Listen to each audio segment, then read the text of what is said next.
അനുരാഗ അവസാന ഭാഗം. രചന നക്ഷത്രപ്പെണ്ണ്. അവതരണം അപര.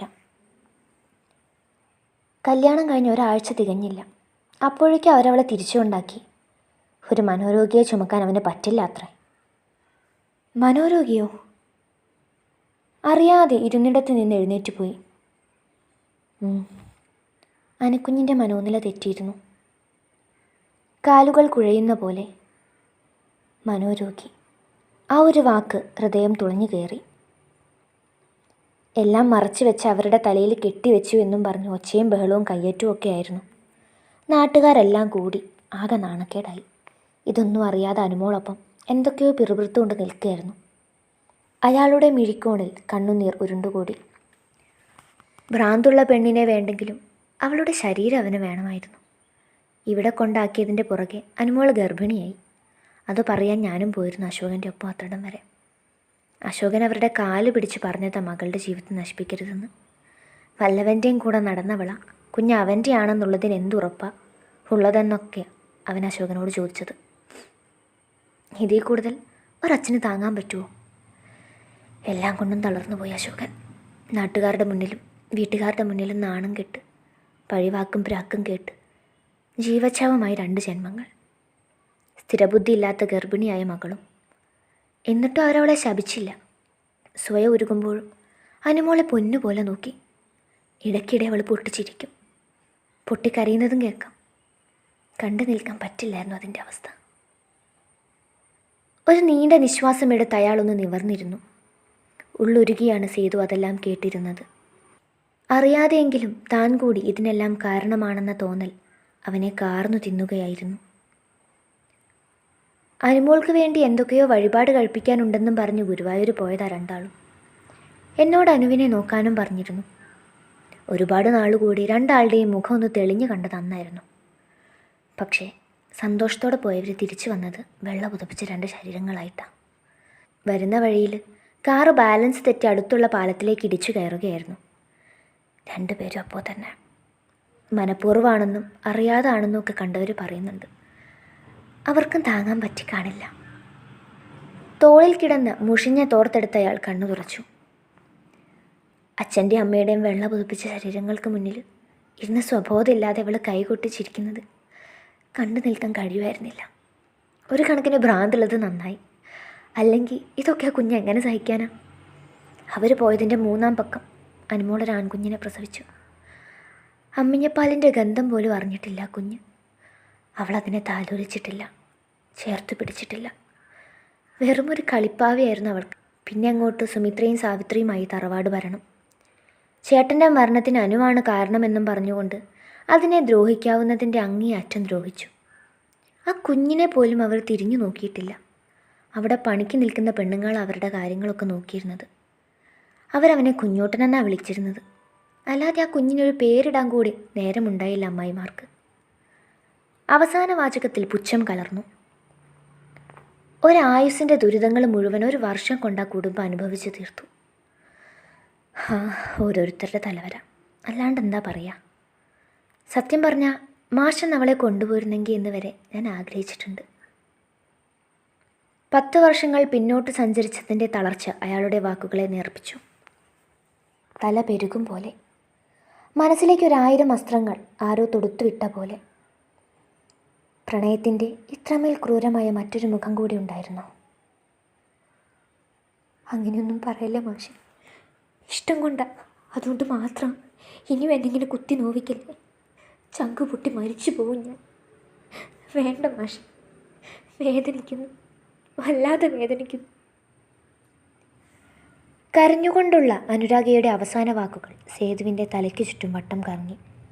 ഒപ്പം കരഞ്ഞു വീർത്ത മുഖവുമായി കേണപേക്ഷിക്കുന്നൊരു പാവം പെണ്ണിൻ്റെ ദയനീയമായ ചിത്രവും.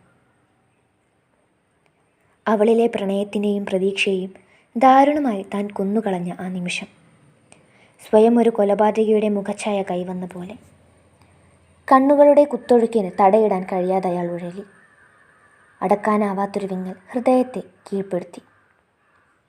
ശരിയാണ്, വെറുപ്പായിരുന്നു, ദേഷ്യമായിരുന്നു. പക്ഷെ അതൊരിക്കലും രാഗയോടായിരുന്നില്ല. അവളുടെ ബാലിശമായ പ്രവൃത്തികളോടായിരുന്നു. എടുത്തുചാട്ടത്തോടായിരുന്നു. മുറിവേറ്റ പെണ്ണിനെ, തൻ്റെ കാൽക്കൽ കിടന്നവളെ വീണ്ടും ചവിട്ടിത്താഴ്ത്തി വിഷാദത്തിൻ്റെ പടുകുഴിയിലേക്ക് തള്ളിവിട്ടത് താൻ മാത്രമാണ്. വാക്കുകൾ കൊണ്ട് തന്നെ അവളെ വീണ്ടും വീണ്ടും കുത്തി നോവിച്ചു. അവളുടെ ഈ അവസ്ഥയ്ക്ക് താൻ മാത്രമാണ് കാരണക്കാരൻ. മിണ്ടാതെ കടന്നുപോയാൽ മതിയായിരുന്നു. തൻ്റെ വേർപാട് ഏൽപ്പിക്കാവുന്ന ആഘാതത്തിനേക്കാൾ ഇരട്ടി വാക്കുകൾ കൊണ്ട് അവൾക്ക് സമ്മാനിച്ചുകൊണ്ട് മനുഷ്യത്വം മറന്നൊരു പിശാചാകാൻ തനിക്കെങ്ങനെ സാധിച്ചു? വയ്യ, ഇനിയും ആ പാവം പെണ്ണിനെയും ഒരു തെറ്റ് ചെയ്യാത്ത കുഞ്ഞിനെയും നോവിക്കാൻ വയ്യ. ഞാൻ അവരെ കൊണ്ടുപോവുക കുമാരേട്ടാ, ഇനിയും അതിനെ നരകിപ്പിക്കാൻ പറ്റില്ല. മനസ്സിലൊരു ദൃഢനിശ്ചയവുമായി മുന്നോട്ട് നടക്കവേ കയ്യിൽ ആ വൃദ്ധൻ്റെ പിടി വീണിരുന്നു.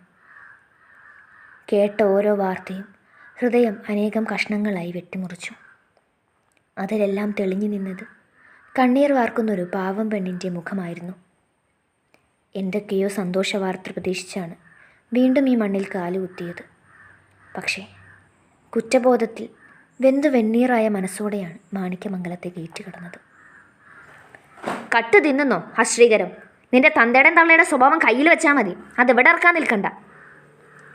സുമിത്രയുടെ കയ്യിലിരുന്ന കുറ്റിച്ചൂൽ പലവരു ആ 10 വയസ്സുകാരൻ്റെ ശരീരത്തിൽ പ്രഹരങ്ങൾ ഏൽപ്പിച്ചു. തല്ലല്ലേ അമ്മായി, വിശന്നിട്ടാ ഞാൻ. 2 ദിവസമായില്ലേ ഞാൻ വല്ലതും കഴിച്ചിട്ട്, വയ്യാഞ്ഞിട്ടാ. ഇനി എന്നെ തല്ലല്ലേ അമ്മായി, അറിയാതെ ചെയ്തു പോയതാ.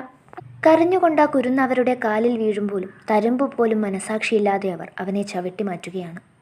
ഹൃദയഭേദകമായ ആ കാഴ്ച കണ്ടു നിൽക്കാനാവുന്നില്ല. അവനിൽ താൻ കാണുന്നത് തന്നെ തന്നെയല്ലേ? വർഷങ്ങൾക്ക് മുമ്പ് ഒറ്റപ്പെടലിൻ്റെ സാഗരത്തിൽ നീന്തലറിയാതെ പിടഞ്ഞൊരാ 20കാരനെ ഒരൊറ്റ സ്നേഹത്തിനായി തൻ്റെ മുന്നിൽ കെഞ്ചിയരാകെ ഇരുമിഴികളിലും വേദനാജനകമായ 2 ദൃശ്യങ്ങൾ മിന്നിമാറി. സുമിത്രേ! തറവാടാകെ പ്രകമ്പനം കൊള്ളുമാർ ഉറക്കിയുള്ള സേതുവിൻ്റെ ശബ്ദവും ആ കണ്ണുകളിലിരിക്കുന്ന കോപവും കണ്ട് സുമിത്രയുടെ കയ്യിലിരുന്ന കുറ്റിച്ചൂൽ താനെ നിലത്തേക്ക് വീണു. എന്ത് തോന്നിവാസമാണ് നീ കാണിക്കുന്നത്? കൊച്ചു കുഞ്ഞിനോടാണോ നിന്റെ പരാക്രമം? ഒന്നുമില്ലെങ്കിൽ ഇവന് കുടുംബത്തിലെ സന്തതിയല്ലേ? ഓടിച്ചെന്ന് അവനെ ചേർത്ത് പിടിച്ചപ്പോൾ കുരുന്നു കൈകൾ തന്നെയും പുണർന്നിരുന്നു. ഓ, എഴുന്നള്ളിയോ തെണ്ടിയുടെ തന്ത! ഒരുത്തിക്ക് വയറ്റിലുണ്ടാക്കി കൊടുത്തിട്ട് നാടും വിട്ടു പോയതല്ലേ നിങ്ങൾ? ചെറുപ്പം മുതലേ കൂടെ നടന്നവരോട് ചെയ്ത കാര്യം എന്തായാലും കേമമായിട്ടുണ്ട്. ഇപ്പം എന്തിനാണാവോ കെട്ടിയെടുത്തത്? ഈ ചെക്കൻ്റെ പേരും പറഞ്ഞ് വല്ലതും കിട്ടുമെന്ന് കരുതിയിട്ടാണെങ്കിൽ സേതുമാഷ് നിന്ന് കാല് കുഴക്കണ്ട. നിർത്ത്, മതി. ഇനി ഒരു അക്ഷരം വേണ്ടിയ നിയന്ത്രണം വിട്ട് എൻ്റെ കൈ നിന്റെ മുഖത്ത് പതഞ്ഞെന്ന് വരും. സുമിത്രയുടെ നാവടങ്ങി. ആർക്കും വേണ്ടാത്തവനല്ലേ, ഞാൻ കൊണ്ടുപോകുവനെ. ചോദിക്കാനും പറയാനും നിൽക്കുന്നില്ല. വീണ്ടും കുത്തി നോവിക്കുന്ന വാക്കുകൾ കേൾക്കും തോറും കാതുകൾ വരെ വിങ്ങുകയാണ്. ഇത്രമേൽ കൊടിയ പാപിയാണോ ഞാൻ? കേട്ടു നിൽക്കാനാവുന്നില്ല.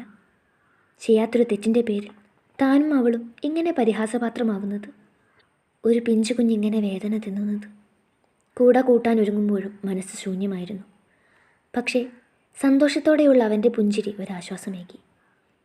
എൻ്റെ അച്ഛനാണോ? തന്നെ സാഗുതം വീക്ഷിച്ചുകൊണ്ടുള്ള അവൻ്റെ ചോദ്യത്തിലെ അളവറ്റ പ്രതീക്ഷകൾ തച്ചു തകർക്കാൻ മനസ്സ് വന്നില്ല. നിശബ്ദമായി തലയനക്കി സമ്മതിച്ചു. ആ കുഞ്ഞി കണ്ണുകൾ തിളങ്ങി. ശരിക്കും എൻ്റെ അച്ഛനാ? വിശ്വാസം വരാത്തതുകൊണ്ടോ അതോ വീണ്ടും കേൾക്കാനുള്ള കൊതി കൊണ്ടോ അവൻ ആ ചോദ്യം ആവർത്തിച്ചു. അതേ കുഞ്ഞൂട്ടാ. ഇക്കുറി സന്തോഷം കൊണ്ടവൻ തുള്ളിച്ചാടി. മാഷേ! എവിടെ നിന്നോ അനുരാഗയുടെ ശബ്ദം കാതുകളിലേക്ക് ഒഴുകിയെത്തി. ഞെട്ടിത്തിരിഞ്ഞു നോക്കി. ധാവണി ചുറ്റി കൈ നിറയെ കുപ്പിവളകളുമിട്ട് കിലുങ്ങി ചിരിച്ചുകൊണ്ട് ഓടി വരുന്ന അനുരാഗ. സന്തോഷത്തിൽ കണ്ണുകൾ വിടരും മുന്നേ അവൾ കൺമുന്നിൽ നിന്നും അപ്രത്യക്ഷമായിരുന്നു.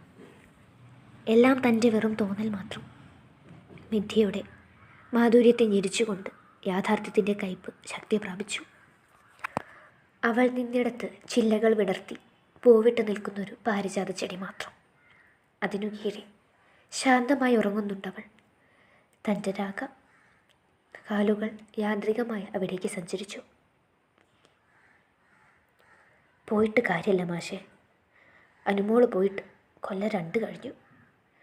ചങ്ങലയിൽ നിന്ന് രക്ഷപ്പെട്ട് ഓടിയതാ ഒരു ദിവസം. പിന്നെ കിട്ടിയത് 3-ാം പക്കമാണ്, കുളക്കടവിൽ ചത്തു മലിച്ച നിലയിൽ. ഒടുവിൽ അവളും പോയി. മരണം വരെ കൂടെ ഉണ്ടാകുന്ന ഹൃദയഭാരം തനിക്ക് സമ്മാനിച്ച് അവളും ഓടി മറഞ്ഞു. ഇഷ്ടമായിരുന്നു പെണ്ണെ, ഒരു പക്ഷേ എന്നിലേറെ നിന്നെ ഞാൻ പ്രണയിച്ചിരുന്നു.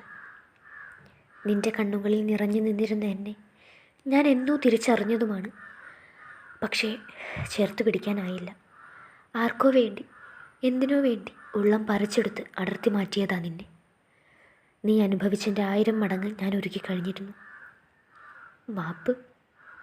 വേദനിപ്പിച്ചതിന്, അവഗണിച്ചതിന്, ഉള്ളിൽ എന്നോ തോന്നിയ പ്രണയത്തെ അവിടെ തന്നെ കുഴിച്ചു മൂടിയതിനും എല്ലാത്തിനും മാപ്പ്. ഇനിയൊരു ജന്മമുണ്ടെങ്കിൽ ആർക്ക് വേണ്ടിയും ഒന്നിനു വേണ്ടിയും നിന്നെ ഞാൻ വിട്ടുകളയില്ല. നിനക്കായി മാത്രം തുടിക്കുന്നൊരു ഹൃദയവുമായി ഞാൻ കാത്തിരിക്കാം. നീ കൂട്ടുവരുമെന്ന് പ്രതീക്ഷയോടെ. ഒരൊറ്റ കണ്ണുനീർ അവൻ്റെ കണ്ണുകളിൽ നിന്നും അവളുടെ ചരണങ്ങളിലേക്ക് ഇറ്റു വീണു. കയ്യിലെ പുസ്തകം ആ കുഴിമാടത്തിനു മീതെ വെച്ചുകൊണ്ടയാൾ കല്ലിച്ച മനസ്സുമായി ആ 10 വയസ്സുകാരനോടൊപ്പം പിന്തിരിഞ്ഞു നടന്നു. ഒരു നേർത്ത കാറ്റവരെ തലോടി കടന്നുപോയി. അനുരാഗയുടെ പുഞ്ചിരി എന്ന പോലെ കാറ്റിൽ പാറിപ്പറന്ന താളുകൾക്കിടയിൽ അന്നവൾ പ്രണയം മഷിയാക്കി എഴുതിയ വരികൾക്കു മീതെ 2 പാരിജാതപ്പൂക്കൾ അടർന്നു വീണു. ഇനിയും വസന്തം വരും, പൂവുകൾ പുഞ്ചിരിക്കും, നിന്റെ ഹൃദയതാളം കേൾക്കാൻ കാതോർത്ത് ഞാനിവിടെ കാത്തിരിക്കും.